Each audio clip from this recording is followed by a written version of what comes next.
कल हम लोग सुन रहे थे कि सृष्टि के आरंभ में ब्रह्मा जी जब सृजन कर रहे थे तो सृजन करते करते ब्रह्मा जी ने कामदेव को प्रकट किया। कामदेव को प्रकट करके वरदान दिया कि तुम्हारा सारे संसार पर शासन चलेगा। ब्रह्मा जी ने कहा हम लोग भी तुम्हारे वशवर्ती हो जाएंगे। तो इसमें एक बात आती है कि क्या कोई काम से बच नहीं सकता? बोले बच सकता है। कौन बच सकता है? बोले जब ब्रह्मा जी नहीं बच सकते, भगवान शंकर की समाधि जगा दी, तो संसार में कौन बचेगा? बोले वो बचेगा जिस पर रघुनाथ जी की कृपा होगी, भगवान जिस पर कृपा करेंगे वो बचेगा।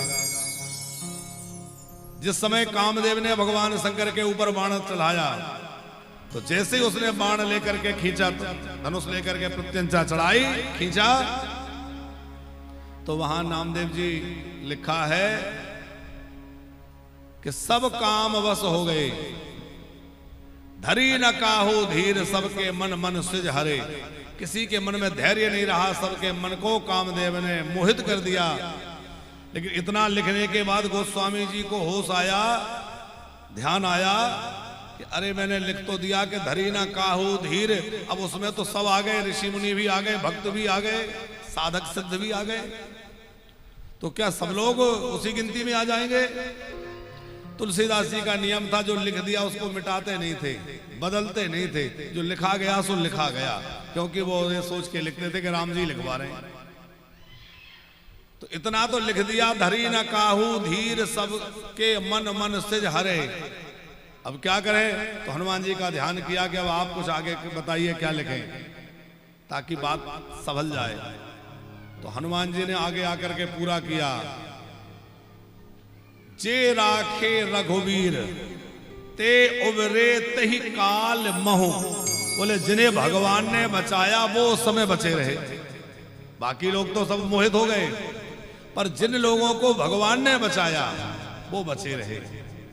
और हम यहां कहना यही चाहते हैं कि चाहे क्रोध हो, चाहे लोभ हो, चाहे काम हो, ये दुर्विकार जो है ये इतने प्रबल हैं कि बड़े बड़े धीर गंभीर भी इनके चक्कर में फंस जाते हैं। कल हम लोगों ने नारद जी का चरित्र सुना, भले ही संक्षिप्त सुना, पर कथा आप सबने सुनी है कि नारद जी भी चक्कर में पड़ गए। तो बड़े बड़े जो सिद्ध हैं वह भी इन काम क्रोध लोभ आदि के चक्कर में कई बार पड़ते देखे गए हैं। इसलिए बड़े सावधान होकर हम क्या करें? बोले हम तो भगवान की चरण शरण ग्रहण करके रखें। इन सब विकारों से हमें केवल और केवल भगवान बचा सकते हैं। हम अपने बल पर चाहें तो संभव नहीं है, क्योंकि हमारे अंदर इतनी सामर्थ्य कहां है कि हम इन विकारों पर विजय प्राप्त कर लें, कर सकते हैं? हमें लगता है कि हमने क्रोध पर विजय प्राप्त कर लिया, लेकिन छोटी छोटी बात में क्रोध आ जाता है। जरा जरा सी बात में व्यक्ति के अंदर क्रोध के चिन्ह उमड़ आते हैं। किसी को लगे हमने कभी अहंकार नहीं करते हम। अच्छा, अहंकार ऐसी सूक्ष्म वस्तु है कि वो किस रूप में आ जाए पता ही नहीं चलता। ज्ञान का भी अभिमान हो जाता है, पर अभिमान का ज्ञान जल्दी नहीं होता कि हमें अभिमान है। ये तो दूसरों को पता चलता है कि इनको अभिमान है। ज्ञान हो जाए उसका ही अभिमान कि हम बहुत ज्ञानी हैं। अच्छा, अभिमान ना होने का अभिमान, अग्रवाल जी, अभिमान ना होने का भी अभिमान हो जाता है। क्या? अरे हमें कोई अभिमान नहीं है, हम बिल्कुल अभिमान करते ही नहीं। तो ये भी तो अभिमान है कि नहीं है? लोग खूब त्याग करते हैं, बड़े बड़े सिद्ध संत हैं, त्याग करते हैं, घर छोड़ दिया, परिवार छोड़ दिया, पत्नी छोड़ दी, बच्चे छोड़ दिए, लेकिन बार बार उस बात को कहेंगे हमने ये छोड़ दिया, हमने ये छोड़ दिया, हमने ये छोड़ दिया। तो कई बार हमें लगता है कि इन्होंने सब छोड़ दिया, पर छोड़ने वाली इस बात को नहीं छोड़ा कि हमने क्या क्या छोड़ दिया। ये तो पकड़ के बैठे हैं कि हमने ये छोड़ दिया।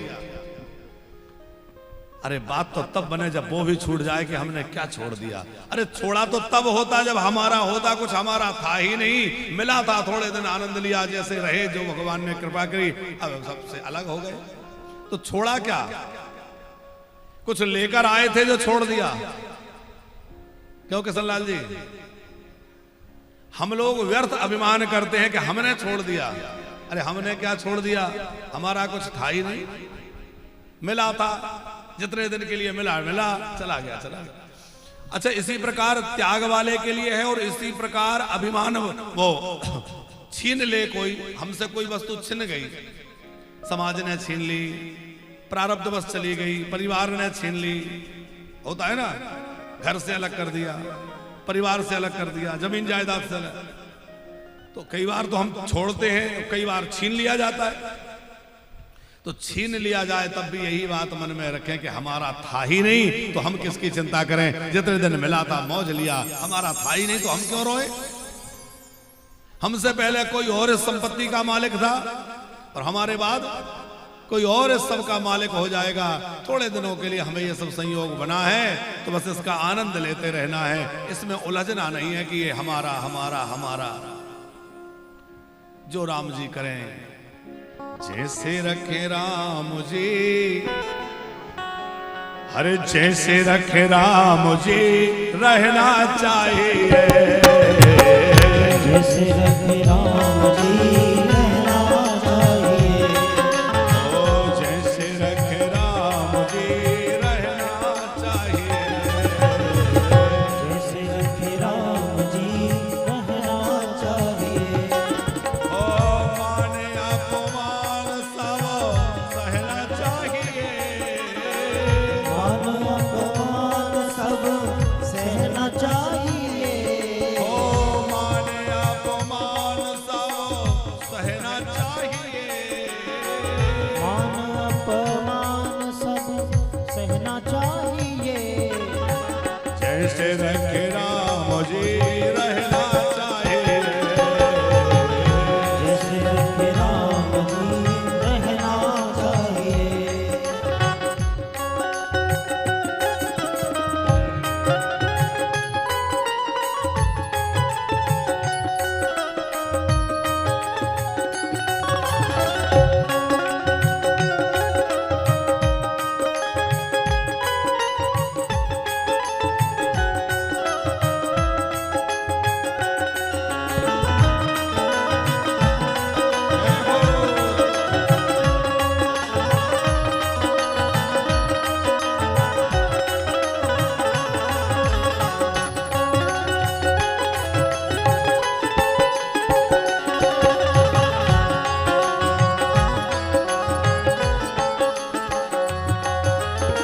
चाहते आराम हो तो रोज की सुबह और शाम।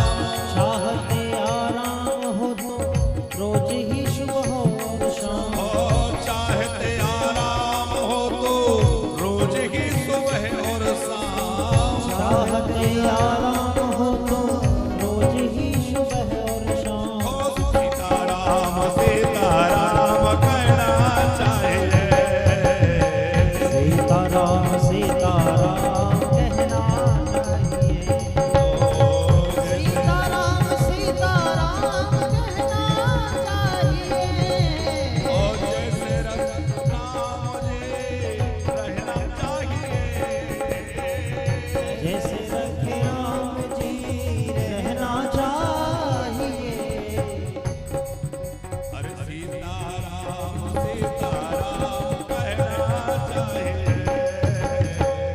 सीताराम सीताराम कहना चाहिए। हाँ जी कहना चाहिए। कहना चाहिए। कहना चाहिए। माने अपमान सब सहना चाहिए।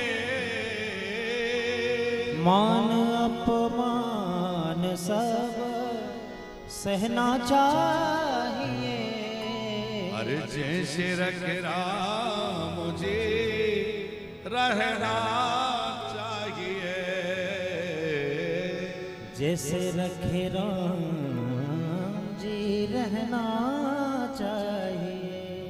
अच्छा, जिसको सम्मान और अपमान पचाना आ जाए, ये जीवन की बहुत बड़ी कला है।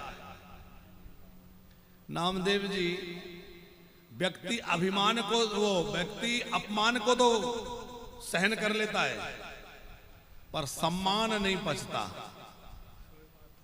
अपमान को तो पचा सकता है, पर सम्मान नहीं पचता। जब ज्यादा सम्मान होता है तो अभिमान आ जाता है, अरे हम तो बड़े श्रेष्ठ हो गए, अरे हम तो ऐसे हो गए, आ जाता है कि नहीं? सरल और सुखी वही रह सकता है जो अपमान में दुखी ना हो और सम्मान में प्रसन्न ना हो। सम्मान मिले तो भगवान की इच्छा, और अपमान भी हो जाए तो भगवान की इच्छा। जो राम जी की इच्छा है, राम जी ने सम्मान दिला दिया तो सम्मान पा रहे हैं, और राम जी अपमान दिला दें तो अपमान पा रहे हैं, कोई बात नहीं। तो काम को जीतना हमारे बस की बात नहीं है, क्रोध को जीतना हमारे बस का नहीं है। काम की बात चल रही है, तो अब आप कल नारद जी का प्रसंग सुन रहे थे कि नारद जी जैसी स्थिति में पहुंच करके भी कोई काम आ सकता हो सकता है। क्रोध बोले सनकादिक की कोटि का होकर के, किशनलाल जी सनकादिक का प्रसंग आपने सुना होगा, सुना है? कितने लोगों ने सुना है सनकादिक को क्रोध आ गया? 2-4 लोगों ने सुना है, थोड़ा सा सुना देते हैं। एक बार सनकादिक कहीं भ्रमण कर रहे थे और उनको भगवान के दर्शन की इच्छा हुई, वैकुंठपति का दर्शन करने जाया जाए, बड़ी प्रसिद्ध कथा है। तो सनकादिक के मन में दर्शन की लालसा जगी, वो सीधे वैकुंठनाथ के दर्शन के लिए वैकुंठ चले, और जैसे ही वैकुंठ के द्वार पर पहुंचे तो वहां 6 दरवाजे तो पार कर गए, 7वां जो मुख्य द्वार था उस पर जय और विजय का पहरा था। ये भगवान के 2 पार्षद हैं, जय विजय, उन्होंने रोक दिया, बिना अनुमति के नहीं जा सकते आप, ऐसे नहीं कि उठे आए चले आए। इन्होंने कहा तुम जानते नहीं हो, हमारे को भगवान से मिलना है, हमें दर्शन करना है। तो जय विजय ने कहा कि मिलना है तो अच्छी बात है, पर मिलने के भी कोई नियम कायदे होते हैं।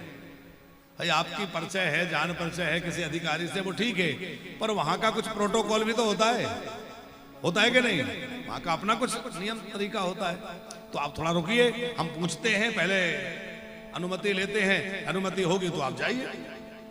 नहीं, हम कोई अनुमति, हम तो भगवान के प्रिय हैं, भगवान हमारे प्रिय हैं, क्या पूछना ताछना?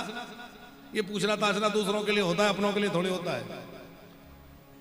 तो जय विजय ने थोड़ी अपनी बात रखी, उन्होंने अपनी बात रखी, बात बढ़ गई, और जय विजय को मिलने की इतनी अधिक त्वरा थी, जल्दी थी कि जय विजय, वो सनकादिक को मिलने की इतनी जल्दी थी कि सनकादिक को क्रोध आ गया, और जब क्रोध आया तो श्राप दे दिया कि तुम भगवान से मिलन में बाधा उत्पन्न करते हो, तुम देवलोक में रहने के योग्य नहीं है, जाओ तुम राक्षस हो जाओ, तुम भगवान के स्थान में रहने लायक नहीं हो, असुर बन जाओ।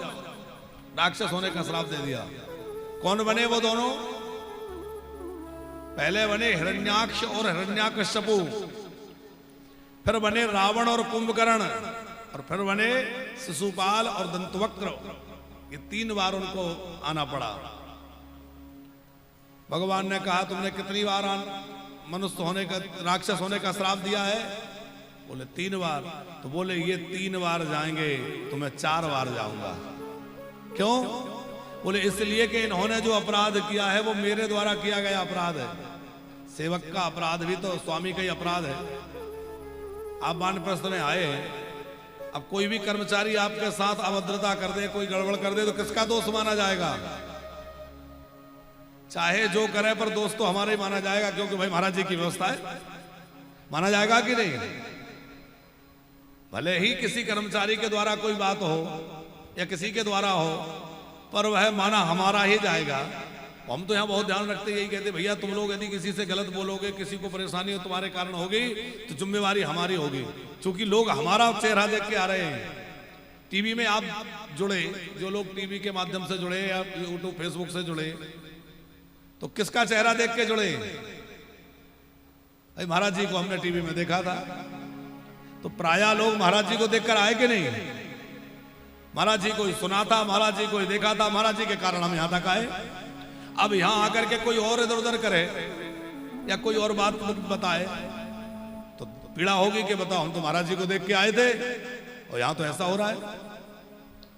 हम लोग बहुत प्रयास करते हैं कि भाई किसी को कोई असुविधा ना हो, किसी तरह की परेशानी ना हो, किसी तरह की दिक्कत ना हो, क्योंकि जो कुछ होगा वो सब जिम्मेवारी हम अपने आप जिम्मेवारी लेते भी हैं। ऐसा नहीं कि हम उस जिम्मेवारी से भागे कि भाई हमने नहीं किया, इनने किया। नहीं भैया, किसी ने भी किया वो हमारा है, क्योंकि आखिर जिम्मेवार तो हम ही हैं। तो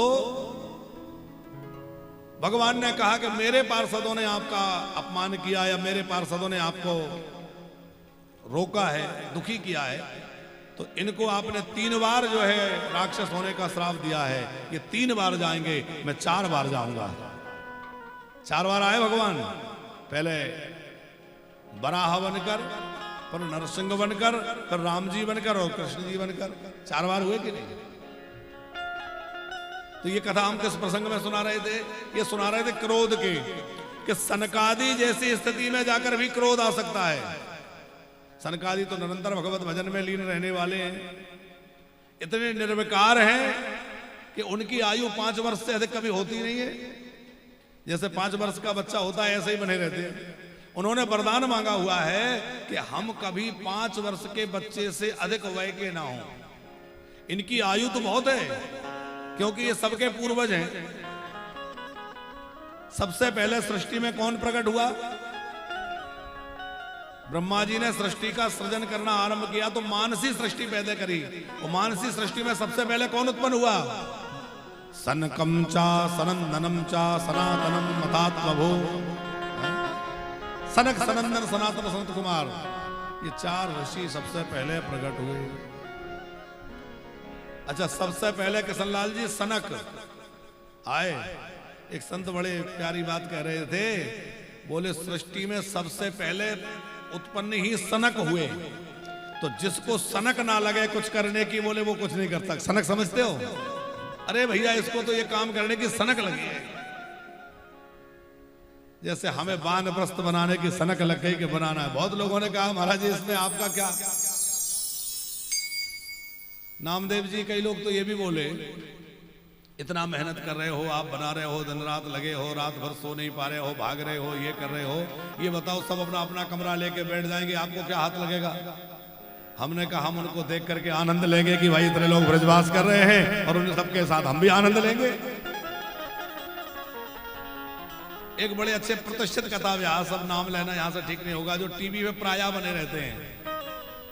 रात को 10:30 11 बजे हमारे पास फोन आया, क्योंकि प्रायः हम लोगों की बातचीत थोड़ी देर रात से होती है, दिन में तो सब लगे रहते हैं अपने अपने, तो कोई भी बातचीत के लिए रात्रि का समय ऐसे 10-11 बजे तक ठीक रहता है। तो 10:30 पौने 11 बजे फोन आया, करीब 20-25 मिनट तक बात होती रही, वो ऐसे हमारे होती रहती है। तो हंसी में बोले, अच्छा ये बताओ आपको क्या मिला? आप तो बस पल्लेदारी करते रहोगे, आप तो झाड़ूदारी करते रहोगे, आपको क्या लगे? सब कमरे तो वानप्रस्थी ले लेंगे। तो हमने उनको विनोद में कहा, किशनलाल जी, हमने कहा आप रात को 11 बजे खुद हमें इतने बड़े व्यास जी फोन कर रहे हैं, हमें ये मिला। आप इतने प्रतिष्ठित व्यास होकर के, इतने बड़े महापुरुष होकर के हमें खुद फोन कर रहे हैं, हमें ये मिला। समझ में आ गई क्या मिला? अरे भाई, इतने लोग जान पहचान रहे हैं, लोग मान रहे हैं, और सबसे बड़ी बात यह है भैया, अपने लिए तो दुनिया जीती है, लोगों के लिए जी कर देखो उसमें क्या आनंद आता है। जब लोगों को आप आनंदित करते हैं तो उसका आनंद अलग है। खुद के लिए सुख सुविधा जुटा लेना, खुद के लिए भोजन की व्यवस्था, कपड़े की व्यवस्था, रहने की व्यवस्था, ये तो साधारण बात है, पर किसी दूसरे के लिए करो और फिर उसके सुख में अपना सुख ढूंढो, उसका आनंद अलग है। हमारे कमरे में एसी परसों लगा, वो भी तिलकराज जी ने लगवा दिया। हमारे तिलकराज आनंद जी एक दिन सुन रहे थे, अब ये कथा हो रही थी नामदेव जी, तो हम उस कथा में कह रहे थे कि भाई, अब वो ऐसे कोई हम कहते नहीं है, ये कोई योजना नहीं थी, सहज बात निकल गई किसी तरह। हमने कहा देखो 2 साल हो गए, हमारे कमरे में आज भी एसी नहीं है, और बाकी आश्रम में हम तमाम लगा दिए, हमारी माताओं के कमरे में भी लग गया। अब तो हमारी माताएं भी खूब बढ़िया आनंद से एसी की हवा में रहते हैं, हमारे कमरे में नहीं, और भगवान की कृपा से हमें कोई दिक्कत भी नहीं है, आनंद चल रहा है। वो तिलकराज जी बैठे थे, बोले महाराज जी कल ही लगवाओ। हमने कहा नहीं नहीं कोई ऐसा नहीं, बोले लगवाओ, पीछे पड़ गए। फिर अगले दिन ही माताजी का भगवत धाम हो गया, तो फिर वो 15 दिन 20 दिन वो बात हो गई, महीने भर। फिर कल परसों पर लगवाया उन्होंने, बोले अक्षय तृतीया महाराज जी अब तो लगवा लीजिए। हमने कहा चलो मंगवा लेते हैं।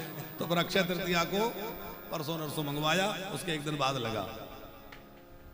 तो कहना ये चाहते कि भाई अपने लिए लग जाए, अपने लिए कर लो, ये तो बाद की बात है, इसका सुख अलग है। पर दूसरों के लिए करके देखो, उसका सुख अलग है। दूसरों के लिए करेंगे तो उसका आनंद अलग है। जब यहाँ पंगत लगती है, इतने लोग भोजन करते हैं, चाहे वो आप कथा वाले भक्त हो, चाहे वानप्रस्थी हो, चाहे कोई और आ गए हो, तो उन्हें देखकर हमें खूब आनंद आता है। तो हमें लगता है कितना बढ़िया भगवान की कृपा है, इतने लोगों को ये सब चल रहा है। चल सब आप लोगों के उस तरह देखो, हम कहां से ला रहे हैं? हमारी कोई फैक्ट्रियां चल रही है क्या? कहां से लाएंगे? पर भगवान की कृपा से एक माध्यम तो बने कि चलो भाई लोगों को वृंदावन से जोड़ना, लोगों को भगवान के नाम से जोड़ना, लोगों को कथा से जोड़ना, लोगों को इस व्यवस्था में लगाना, और जितना हो सके सबका सहयोग करना, और सबके द्वारा अपना सहयोग। और सबसे बड़ा लाभ क्या मिला? वृंदावन का वास मिल गया। ये मंगल का संकल्प लेकर ना चलते तो वृंदावन वास मिलता? अरे हमें भी नहीं मिलता, हम भी भोपाल में ही बने रहते। तो ये संकल्प लिया तो ठाकुर जी ने हमें वृंदावन वास दे दिया, और अकेले हमें नहीं दे दिया, पूरे परिवार को दे दिया। इतने लोगों के साथ ब्रजवास हो रहा परिवार के साथ। और बड़ा फल ये मिला कि हमारी माता जी को पहले ही भगवान ने वृंदावन दे दिया। अरे हम और बुजुर्गों को वृंदावन में शरीर छूटे, वृंदावन में शरीर छूटे, ये संकल्प लेके 3 वर्ष 5 वर्षों से लगे हैं कहने के लिए। पर और लोगों का तो अपने वास हो रहा है, धीरे धीरे वृंदावन वास हो रहा है।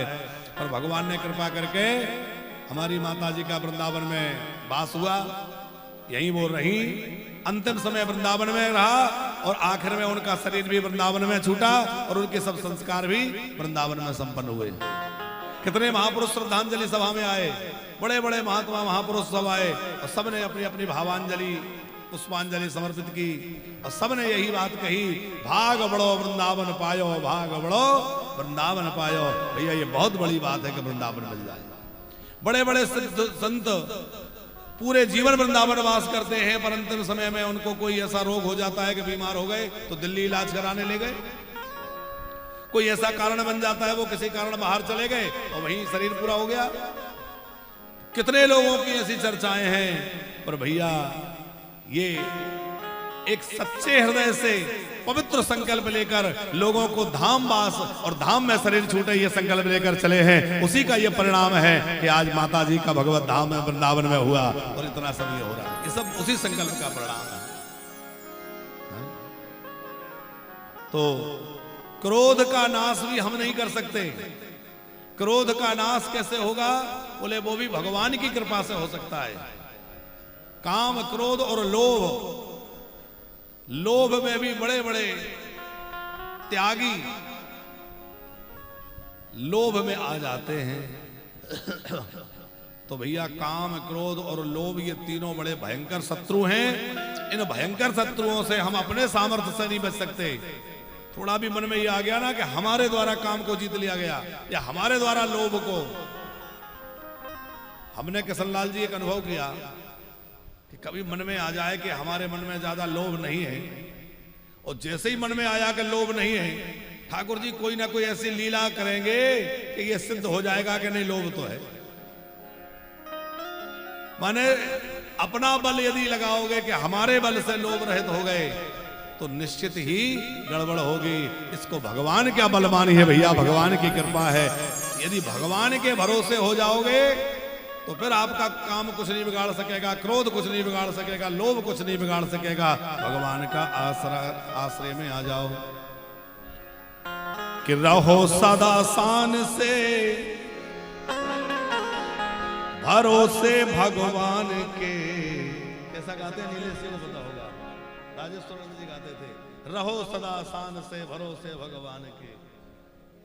हाँ चलो कल हम लोगों ने सती जी के जन्म की कथा सुनी। सती जी का नामकरण हुआ तो पहले सती जी का नाम उमा रखा गया। प्राय लोग ये जानते हैं कि उमा नाम पार्वती जी का है, पार्वती जी का और नाम भी उमा है, लेकिन पार्वती जी का नाम उमा बाद में हुआ और सती जी का नाम उमा पहले रखा गया। तो वहां ब्रह्म ऋषियों ने आकर के दक्ष पुत्री भगवती भवानी का नामकरण करते हुए नाम रखा उमा। और उमा का मतलब क्या है? ह्रीहि श्रीहि कीर्तिर्द्युति पुष्टिरुमा लक्ष्मी ही सरस्वती सा उमा। जो महाकाली, महालक्ष्मी, महासरस्वती आदि इन समस्त शक्तियों को संचालित करने वाली है अथवा इनकी अधिष्ठात्री है, वह उमा देवी है। इनका नाम उमा हुआ। और बाद में महान पतिव्रता होने से ये सती कहलाई। सती किसको कहते हैं? जो पतिव्रता नारी होते हैं उनको सती बोलते हैं ना। तो अत्यंत पातिव्रत्य के कारण इनका नाम सती पड़ गया। दूसरा, सत्य में प्रतिष्ठित होने के कारण, सत्येश्वरी होने के कारण, सनातनी होने के कारण इनका नाम सती पड़ गया। दक्ष के यहां ब्रह्मा जी आए, नारद जी आए और सती जी को कहा, पुत्री तुम शिव जी की आराधना करो। सती जी शिव आराधना करने चली गई और प्रत्येक चतुर्दशी को विविध उपचारों के द्वारा भगवान शंकर का पूजन करने लगी। शंकर जी का एक व्रत होता है नंदा व्रत, वो नंदा व्रत करने लगी और नंदा व्रत के द्वारा भोले बाबा को मनाने लगी।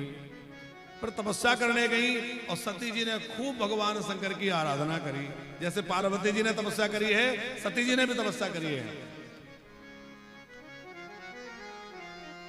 देवों के साथ उनकी शक्तियां, देवता सब मिलकर के कैलाश गए और कैलाश पर जाकर भगवान कैलाशपति शिव जी से प्रार्थना करी, नमो भगवते तुभ्यं यद एतत् चराचर पुरुषाय महेशाय परेशाय महात्मने आदि बीजाय सर्वेषां चिद्रूपाय पराय च ब्रह्मणे निर्विकाराय प्रकृते पुरुषस्य च।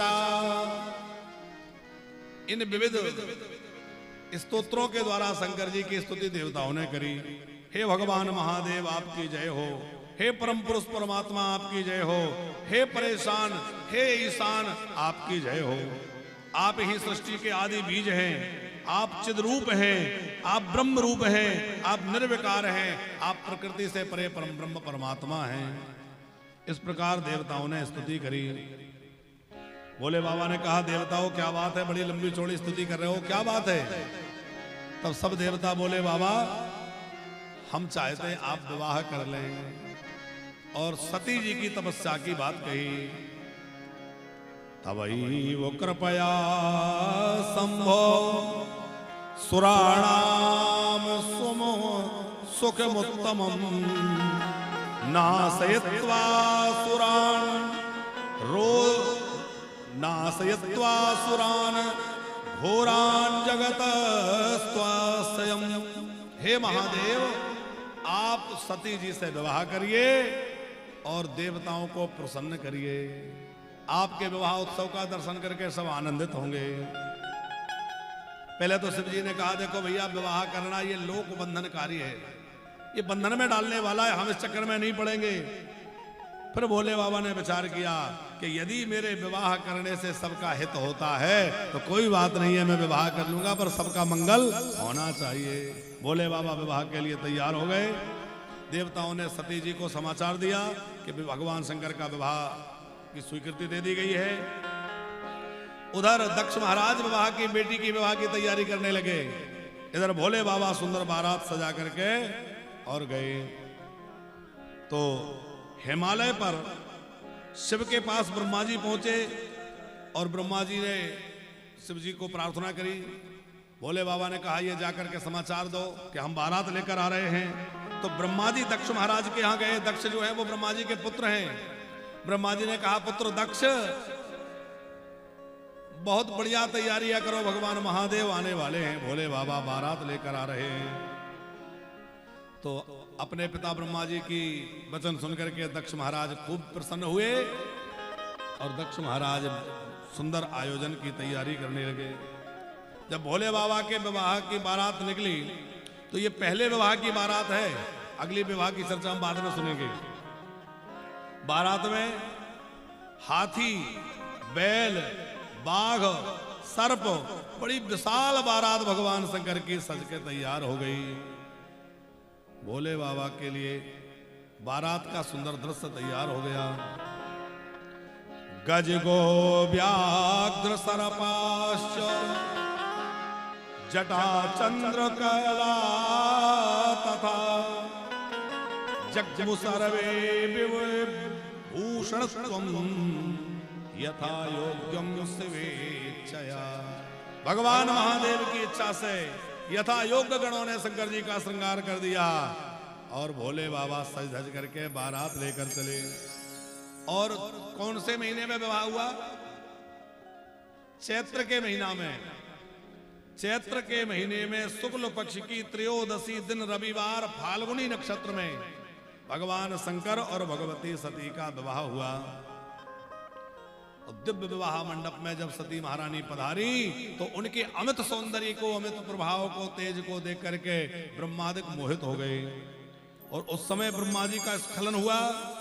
उसी से जो है 4 प्रकार के मेघ उत्पन्न हुए।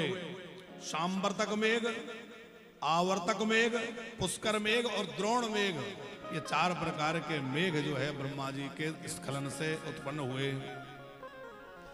बड़ा विधि पूर्वक विवाह संपन्न हुआ। अब ये विवाह की कथा थोड़ी संक्षिप्त ही सुनेंगे क्योंकि आगे शिव पार्वती विवाह में आज चलना है।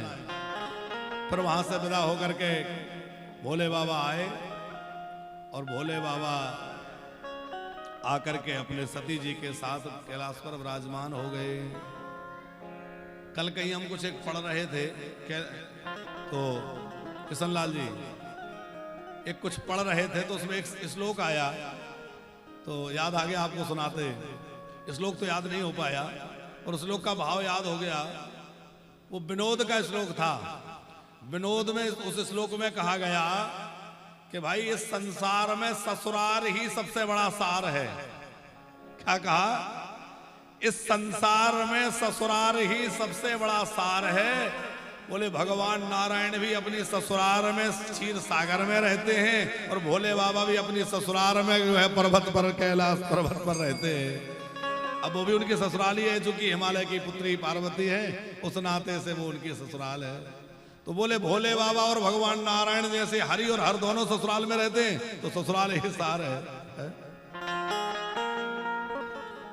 माता सती ने भोले बाबा से पूछा, अच्छा देखो आप लोग ये मत सोच लेना महाराज जी तो शिव पुराण में कह रहे थे ससुराल ही सार है, और नहीं तो और प्रमाण मान लो। वैसे ही तो गोस्वामी जी ने कह रखा है ससुराल प्यार लगी जब ते रिप रूप कुटुंब भये तब ते।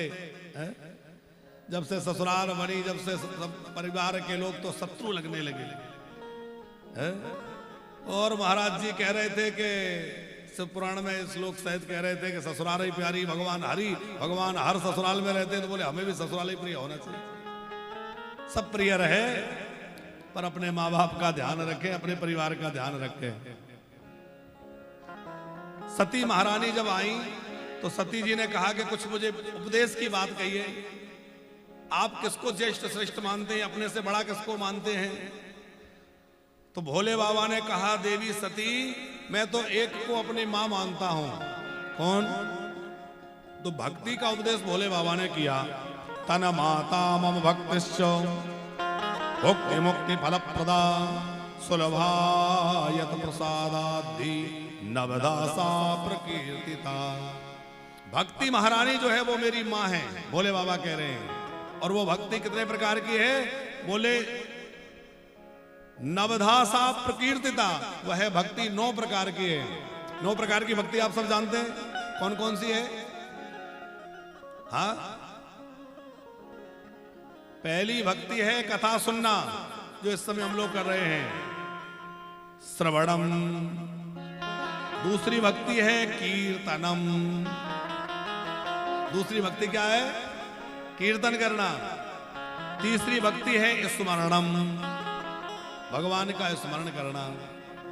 चौथी भक्ति है भगवान की सेवा करना, सेवनम, भगवान को शयन करा रहे हैं, भगवान को उठा रहे हैं, भगवान को नहला रहे हैं, ये भगवान की सेवा करना। फिर पांचवी भक्ति है भगवान की दास्यता, हम भगवान के दास हैं, भगवान हमारे स्वामी हैं, ऐसा मान करके और भगवान के दास बन जाना, ये भगवान की एक दास भक्ति है। छठवीं भक्ति है अर्चन करना, पुष्प चढ़ा रहे हैं, बिलपत्र चढ़ा रहे हैं, दूर्वा चढ़ा रहे हैं, कुमकुम चढ़ा रहे हैं, अक्षत चढ़ा रहे हैं, ये अर्चन कर रहे हैं, तो ये अर्चन एक भक्ति है। फिर है बंदन करना, भगवान को बार बार प्रणाम करना, बंदन भक्ति, ये भी बड़ी श्रेष्ठ भक्ति है। केवल भगवान को बंधन नहीं, संतों को बंधन, ब्राह्मणों को बंधन, बड़ों को बंधन। फिर निकलो तो गंगा जी, कोई भी नदी दिख जाए उसको गंगा समझ के प्रणाम करो, गाय दिख जाए उसको प्रणाम करो, कहीं मंदिर दिख जाए तो प्रणाम करो, कोई ध्वजा दिख गई, मंदिर स्थान, कोई भगवान का देवालय कोई दिख गया तो मन ही मन प्रणाम करो। एक बात ध्यान से समझिएगा, कामधेनु नाम की कोई अलग से गाय नहीं है, हर गाय कामधेनु है। चिंतामणि कोई अलग मणि नहीं है, सालिग्राम की शिला ही चिंतामणि है। गंगा जी कोई अलग से गंगा जी नहीं, बोले हर नदी गंगा है। और कल्प वृक्ष बोले कोई अलग से नहीं है, तुलसी का हर पौधा कल्प वृक्ष है। ये हम अपने मन से नहीं कह रहे, हमने महापुरुषों के द्वारा सुना है। हर नदी को गंगा का रूप मानना चाहिए, हर तुलसी का पौधा कल्प वृक्ष की तरह है। आप तुलसी की सेवा करिए, कल्प वृक्ष की भांति आपको सब कुछ उनसे प्राप्त हो जाएगा। कुछ ऐसा नहीं रहेगा जो आपको तुलसी के सेवा से प्राप्त ना हो जाए। सालिग्राम शिला चिंतामणि की तरह है, जैसे चिंतामणि को हाथ में रखने से जो चाहो मिल जाता है, उसी प्रकार सालिग्राम जी की सेवा से जो चाहो सो मिल जाएगा। बल्कि चिंतामणि जो नहीं दे सकती वो सालिग्राम जी दे सकते हैं, क्योंकि वो तो साक्षात भगवान है? हर गाय कामधेनु है। किसी भी गाय की आप सेवा करने लगे तो जिस गाय की सेवा करेंगे वही आपके लिए कामधेनु बन जाएगी, और कामधेनु बन करके जो चाहे सो प्रदान कर देगी। कौन कौन सी भक्तियां हैं याद रहेगा? पहली भक्ति कौन सी है? श्रवण माने कथा सुनना। दूसरी भक्ति है कीर्तन करना। तीसरी भक्ति है भगवान का स्मरण करना। चौथी भक्ति है भगवान की सेवा करना। पांचवी भक्ति है भगवान को अपना स्वामी मानना और अपने को उनका दास मानना, दास भक्ति। छठवीं भक्ति है बंधन करना, भगवान को प्रणाम करना, गुरुओं को प्रणाम करना, बड़ों को प्रणाम करना। और आठवीं भक्ति है सख्य, भगवान को अपना मित्र मानना और अपने को भगवान का मित्र बना लेना। और नवी भक्ति है आत्मनिवेदन अथवा आत्मसमर्पण, भगवान के प्रति पूरी तरह समर्पित हो जाना। अच्छा, ये सख्य भक्ति भी देखने में सरल लगती है, पर सरल नहीं है। भगवान हर किसी को सखा बना लेंगे। हम लोग किससे मित्रता करते हैं? दोस्ती उन लोगों से होती है जिनसे हमारे विचार मिलते हैं। क्यों नामदेव जी, सही है कि नहीं? मित्रता उन्हीं लोगों से होती है जिनसे हमारे विचार मिलते हैं। फिर व्यक्ति ये भी देखता है कि ये हमारे स्टेटस का है कि नहीं है। लोग अपने बराबरी वालों से मित्रता करते हैं। ज्यादा छोटे से तो कोई भगवान कृष्ण जैसा एक वो उदाहरण हो कि सुदामा जैसों से मित्रता करें। बाकी लोग संसार में क्या करते हैं? अपने बराबर का देखते हैं, हमारे जैसा हो तो मित्रता करें। अब आप विचार करिए कि भगवान के साथ हमारी क्या बराबरी है? भगवान मायापति हैं और हम माया के दास बने पड़े हैं। भगवान सर्वथा निर्विकार हैं और हम विकारों से भरे पड़े हैं। भगवान सर्वथा स्वतंत्र हैं और हम संसार के बंधनों में माया मोहपति पुत्र के बंधन में पड़े हैं। भगवान जो है सर्वतंत्र स्वतंत्र हैं और हम जो है मूढ़ होकर संसार के संस्कृति में पड़े हुए हैं। पर ये भगवान की उदारता है, भगवान की कृपा है कि हम जैसे अधमों को भगवान अपना मित्र स्वीकार कर लेते हैं और मित्र बना करके भगवान को ये संकोच नहीं होता कहने में कि ये मेरा मित्र है। किशनलाल जी, कदाचित हमने किसी को मित्र बना भी रखा हो, अब बचपन का मित्र है, साथ स्कूल में पढ़ते थे, और वो तो गांव में ही खेती करता गैया चराता रह गया, और एक मित्र जो है वो शहर चला गया, वहां जाके उसने पढ़ लिख लिया और वो बड़े पद पर चला गया। तो क्या होता है, मिलते तो हैं, ये हमारे बचपन का मित्र है, लेकिन संकोच से मिलता है। वो सोचता है समाज के सामने इसको मैं अपना मित्र कहूंगा तो लोग कहेंगे अरे इनका ये मित्र है। होता है कि नहीं? अरे मित्र तो छोड़ो, लोगों को बाप कहने में शर्म आती है। बड़े पद पर पहुंच गए, बड़े आदमी बन गए, तो अपने पिता को समाज के सामने पिता कहने में बोले अरे बताओ ये गांव से आए हैं, फटा थैला हाथ में है। एक किसी का हमने सुना था, कलेक्टर बन गए थे, पिताजी को मिलने की बड़ी इच्छा भई, चलो बेटे से मिलाए। तो कलेक्टर बेटा अपने साथ के लोगों के साथ बैठकर पार्क में और कुछ चर्चा कर रहा था, मीटिंग जो भी कर रहे हो। पिताजी आए तो हाथ में फटा सा थैला, उसमें कुछ माँ ने रख दिया होगा बेटे को ले। अब माँ बाप का तो प्रेम होता है ना, माँ ने रख दिया ये बेटे को ले जाओ, ये दे देना, ये घी ले जाना, ये अचार ले जाना, ये फला ले जाना, ये उसको हलवा प्रिय था, ये उसका हलवा बना दिया। अब वो पिता बेचारा थैला टांग के पूछता पूछता पहुंचा, गार्डन में बेटे को देखा, बेटे ने देखा अरे अचानक ये कहां से चले आए। तो ये नहीं कहा लोगों के सामने कि ये मेरे पिताजी हैं, कहा कि मेरे गांव से आए, मेरे गांव के हैं, अभी मैं इनसे मिल लूंगा, चलो इनको नौकर से कहा अंदर बिठा दो। पिता ने वहां तो कुछ नहीं कहा, पर जो नौकर अंदर बिठाने ले गया था उससे कहा कि इनसे कह देना कि आज के बाद ये मेरे से मिलने आए ना, और मैं इनसे मिलने नहीं आऊंगा, क्योंकि अब हम गांव के भी नहीं है, अब हम बिल्कुल दूर के हो गए, वो शहर के, हम गांव के, हमारा कोई रिश्ता नहीं है। जो व्यक्ति हमने पढ़ा लिखा कर जिसको जहां तक पहुंचाया, तो आज इसको पिताजी कहने में शर्म लग रही है, तो फिर ऐसे ऐसे क्या संबंध रखना। वो पिता भी बड़े खुददार रहे होंगे, लौट के चले गए, नहीं मिल रहा।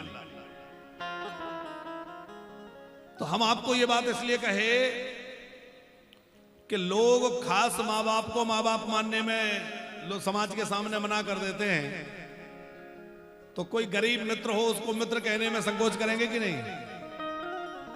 लेकिन भगवान कितने दयालु हैं कि परब्रह्म परमात्मा, वह निर्गुण निराकार परब्रह्म परमात्मा हम जैसे अबधमों को, जिनमें कोई योग्यता नहीं है, उनको अपना मित्र कहते हैं, और बड़े शान से भगवान कहते हैं ये मेरा मित्र है।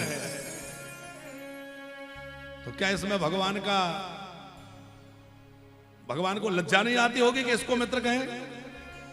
लेकिन धन्य है भगवान की करुणा कि फिर भी वह हमें मित्र रूप में स्वीकार कर लेते हैं। गोस्वामी जी कहते हैं बड़ी ठिठाई जान, ये बड़ी भारी ठिठाई है कि मैं आपका हूं। तो लोग आपके लिए क्या कहेंगे कि बताओ इनका ऐसा सेवक, ऐसा ढीठ सेवक, मेरे जैसा ढीठ आपका सेवक है।